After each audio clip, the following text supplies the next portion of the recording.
Radio 1.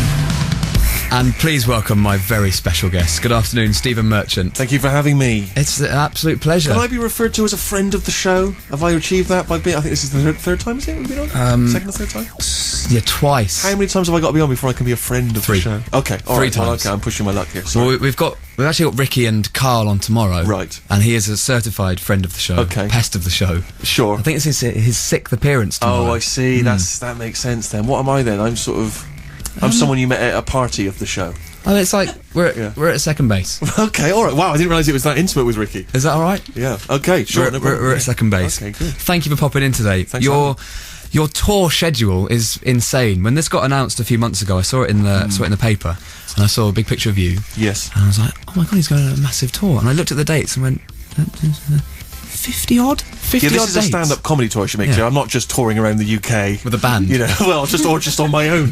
You know, having a little trip. Yes, I know it's too many dates. I've already realised. Do you regret it? I'm 2 weeks in. I'm already hating it. It's mental. I thought it was going to be like an hour a night of work, and then I had the rest of the day off to play golf and do stuff like the old entertainers, Bruce Forsyth and that. It's a nightmare. Well, first you got to come on shows like this and mention it. Oh. No, of course, I'm pleasure to be here. I'm a friend of the show. Pleasure to be here.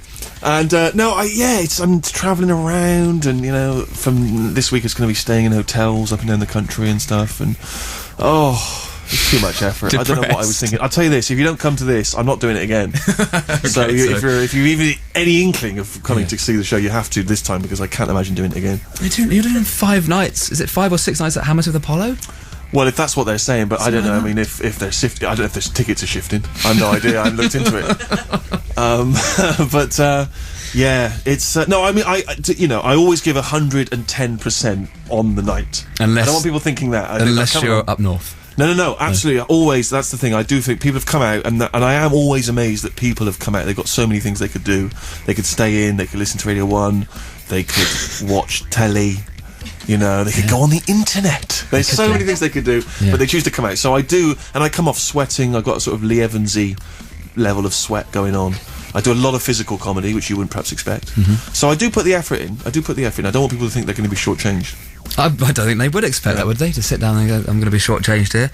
But it must be going well. I mean, you've done, not just suddenly gone, I'm going to do some stand-up. You've done it for many years, haven't you? Yeah, this is the weird thing. It's strange, actually, because people don't know me as a stand-up comedian. They know me either from the podcast or the stuff with Ricky and Carl, or from as a writer on The Office and stuff. And yet, weirdly, I used to do stand-up years ago. It was the first thing I ever did. I did that long before I met Ricky, long before I was on TV. And I sort of was quite good at it. I was all right. I was mediocre, let's be honest. But then just somewhere along the line, I just thought, I can't be doing this. It's too hard. It's too much hard work. It's just exhausting. And then I sort of forgot that. And I gave it up, and then I sort of forgot how much hard work it was, and sort of started dabbling with it again. And that's what's led me to this tour. I sort of... It's a bit like like an ex-girlfriend. There was still a little bit of magic there. There was unfinished business. We went out for a coffee. Before we knew it, we were back in the sack. That's it. That's where we're at, really. Well, that's fair enough, and that's a great way to do a 57-date tour of UK and Ireland. Yeah. Good. But the first few dates have happened already in Guildford and Sheffield and a few other places. They've gone well. They've gone all right. So nice far, people seem to laugh. There's clapping at the end, which is all you can hope for.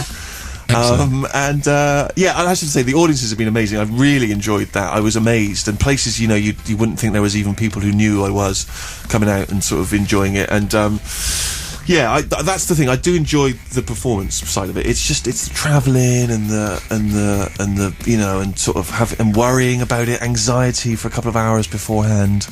It's a weird way to make a living, isn't it? Really, it's strange, isn't it? The impulse to stand on stage. Absolutely, but it's working because Ben Mundy from Newsbeat went and saw you in Canterbury. I'm excited to hear Mundy's opinion, because I know that is highly regarded here at One. And he said it was bloody excellent. He swore? Yeah, he loved it. Wow. I'd say that means a lot coming from Monday. He really loved it.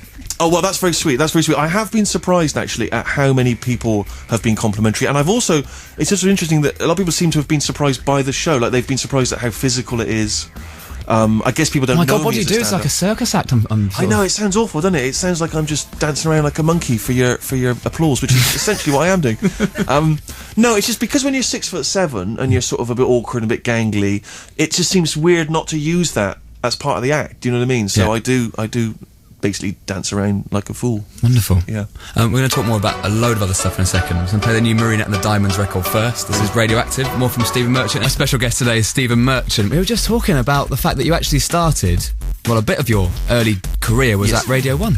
It was at Radio 1, actually, yes. I was on this trainee scheme at the BBC and used to get assigned to different projects, and one of them I came to Radio 1 and I had a desk for a little while upstairs, and I used to sort of be involved making, do you still do them, kind of they were like sort of campaign films, it would be, or sort of documentary type things about, you know, be careful when you're taking drugs, or sex advice, drugs are bad, or are you starting in college, then this is how you find a house, exam help, stuff like that, kind of exam help. And so I did that on and off, and I sort of had to interview students, and I interviewed some drug addicts up in the north who'd never heard of Radio 1, which I thought was extraordinary. There are people out there that you're yet to reach. I know. And scary, isn't it? And it was interesting. And I for a while, I popped up a couple of times on Sarah Cox's radio show when she was The Breakfast Show, and I went down to Glastonbury. Were you on air? With Cox. Yeah, I was sort of had this kind of role where I was like the sort of work experience guy. I think I was only on about 2 shows. I think they got bored of me very quickly. Oh, that's a shame. And but she took me to Glastonbury. Remember, we did something down there, and I had a great time. Yeah, it was exciting. And then obviously the big thing for you was a huge part of your life, The Office, obviously. Right. And one of my favourite things of all time. It's such a huge thing, and 10 years old. I know, it's sort of bad, this year, isn't it? How old were you then when you watched it? I was 15. Oh, that's pathetic. No, but I was at school. It was the thing to talk about at school. Oh, it sickens me. It disgusts me. You'd go into school the next day and you'd do David Brent impressions, or you'd talk about the Og Monster. Wow, and really? things like that. That seems so strange to me. Yes, that was obviously an important part of my life, The Office. Thanks for asking. 10 years, you're right. That came out of that BBC thing as well, because I had to do a little training film, and I said to Ricky, who I'd worked with, should we do something involving that character? That he sort of had this character of David Brent floating around, and we did something with BBC Finances, and off we went, really, yeah. I gotta hand it to the BBC. Gotta hand it to them. And are you a fan of The American Office? I've got to ask. Love it, because of the checks. Yeah, because you're still the executive producer. Still getting the checks, that cash is still coming through. And you don't have to do anything. Yeah, that's why I'm looking so good today. You can see. That's why the sleeves of this jacket don't quite fit. You'll notice, because money's no object. But how does it work? Do you watch any of them and go, that's fine? I watch it as a fan. Yeah. It's like we did our version of the show and then someone else remade it. It's like you won a competition where some amazing American people made a show to your specifications, and I love it. Yeah, I love seeing the episodes when they come through. I've directed a couple and worked with Carell and the whole gang and stuff. It's brilliant. There's something about American TV that really hypnotised me when I was a kid. I was a massive fan of great American sitcoms, and so to sort of be involved with them in some way is a real thrill. Because the first series of The American Office was quite similar to your first series, and then they completely changed it. It's like a completely different show now.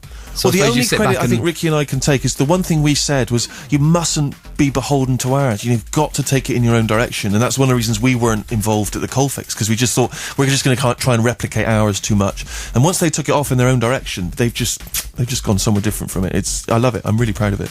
So Office, obviously Extra's a huge success, and the new one, Life's Too Short, as well, which I came down to have a look at. And I saw a bit of a scene with Warwick Davis in a restaurant. And it seems like it's going to be an amazing show, this new one. It's interesting, isn't it? It's sort of that slightly, it's a bit like before you go on stage, with stand-up, you're just slightly anxious, how are people going to take it? Are they going to get with it? Are they going to enjoy it? Warwick is fantastic, he's people know him from, he's in Harry Potter, he was in Return of the Jedi, and he sort of plays a kind of, a sort of mean-spirited version of himself, and he encounters me and Ricky, he encounters Johnny Depp is in an episode, we got Liam Neeson in one, and I think it's really funny. I think it's one of the funniest things we've done. And Warwick is fantastic. Absolutely magnificent. I mean, you say those names quite flippantly, but to get Johnny Depp and Liam Neeson in a show is huge news, isn't it? That's the sort of dudes I'm hanging out with, Greg. If you can't hack it, that's just the sort of guys that I'm chilling with. What can I say? Are you going to get Carell in one of them? Carell is in it. He's in one of them. In the new series, yeah. Steve Carell's in the show. Sting pops up. Sting? Yeah, Sting is in it. Wow. Yeah, it's quite a series. There's a dwarf in the lead. Sting pops up. How are you not watching that, people? And was it due to be on October time? I think it's later than maybe November. Okay. There's so much stuff going on with you. Idiot Abroad. We'll talk about that with Ricky and Carl tomorrow. But that starts tomorrow night as well. That starts second series of that. That starts Friday. Huge success. Yes. Huge. Yeah, first series was a triumph, actually. We were amazed by how popular it was. People just took to it so much. And I think it's just all down to Carl. What can you say? You know, he's unique. You know, you've met him. Yeah. And you can honestly say he is the same off TV as he is on, isn't he? He's exactly the same person if you meet him when he comes in tomorrow. Well, because I know someone who used to work with him at a radio station in London. He used to do all the sort of editing and stuff. And they said, well, I knew him before he was even on with you and Ricky, and he said he was exactly the same then. He was sort of grumpy about everything. Yeah. He just hated everyone and had these amazing sort of thoughts on life, and he hasn't changed a bit. The only difference is now he's grumpy and hates, you know, people all over the world. And has got a bit more cash. Exactly. The new series is, the first one, obviously, he went round seeing the 7 wonders of the world. This time it's things to do before you die. You know, they call it the bucket list you're supposed to do. And so, for instance, he got to choose. He chose, you know, swimming with dolphins, but obviously, you know, Ricky and I have been a bit mischievous, so when he got there, he was actually swimming with sharks. But aside from that, you know, it's business as usual, him travelling around, him whinging. So what's interesting is sort of his reaction to things you wouldn't expect. So he reacts when he gets meets some ladyboys in Bangkok, for instance. He does not have the reaction you'd think. He seems to take to them greatly. They dress him up. He seems to embrace it wholeheartedly. It's really funny. We'll talk about that with Ricky and Carl tomorrow because they're on tomorrow's show. Just one final thing before I let you go. I mean, obviously you're a bit of a radio man yourself. Yeah. Having done stuff on Six Music and obviously the other station in London that I like to talk about, where it all started for you, Ricky and Carl. Yeah. Do you miss it a little bit, the radio stuff? I did do the podcast, like radio. but I like radio. I like the immediacy of it. You know, like I know full well that you've come in today about 2 minutes before you went on air. You've not really thought about what you're going to do. Your team have put everything together. You've heard the show, You've staggered in. You've been probably in Stringfellows last night. You're bleary-eyed. You're a little hungover. But you know full well that you know, you can talk garbage and people aren't really listening to what you're saying. They're listening for the music, aren't they? Let's be honest. Yeah. So no one's really paying attention to this conversation now. So I could insult you. I could swear. I could go berserk. No one cares. And that's what I like about radio. You know, whereas with the stand-up show, I've really worked at that. I've really tried to make that really good. The TV stuff takes a lot of effort. Turning up on the wireless with Greg, no effort at all. I have not even thought about what I was going to say before I opened my mouth. There you go. That's why I love radio. That's the beauty of radio. And that is it. Are you going to come back and do some more radio at some point? If I'm invited, I'd like to, yeah. No, I do love it. I think it's great. I think it's a wonderful way of communicating. And I'm amazed the way it just keeps going from strength to strength. You know, with all these other, the internet and all that stuff, you know, you presume that young folk are thinking, why do I need the radio? But there's just something about it, you know, it's a great way of you know, obviously of hearing new music, but I don't know, it feels like you're part of something when you're listening to radio. We're always here if you You're if you always need here, us. and it's like the best kind of radio. You feel like you're listening to some friends, you know. And I know that, you know, I've said earlier, am I a friend of the show yet? Second base. We're nearly there. Okay. Next time. I tell you what, we should speak to you at the end of your tour when you're a broken man. Do you know on what? On the 13th of December, when you finish in Cambridge, we'll get you in. I honestly feel, I don't know if you're a fan of Elvis, but Elvis used to have this manager, Colonel Tom Parker, who just used to basically exploit Elvis mercilessly. And I feel a bit like that. Like the people who are organising this tour, we're doing 10 more dates, Steve. What? And if I don't die on the lavatory by the end of this tour, I'll be very surprised. Do you think you're Elvis? No, I wasn't comparing myself to his talent. I was comparing myself to him winding up as a bloated, broken man. I wouldn't mind visiting your hometown. Was it Bristol? It's Bristol, isn't it? Yeah, that's We'll Bristol. do that when you die. We'll be a shrine to you in Bristol. Yeah. Well, I'd like to come along to the dates in London as well. Yeah, I'll give you half-price tickets, yeah. Half-price, good. Thank you so much for popping in. Thank you, I really appreciate it. Have you got anything you want to talk to Ricky and Carl about tomorrow? Anything I should ask them? Blimey. Well, just see if they're going to buy tickets for my show. Has he not seen it yet, Ricky? No, he's not. He's in his pyjamas by 6:30 in the evening.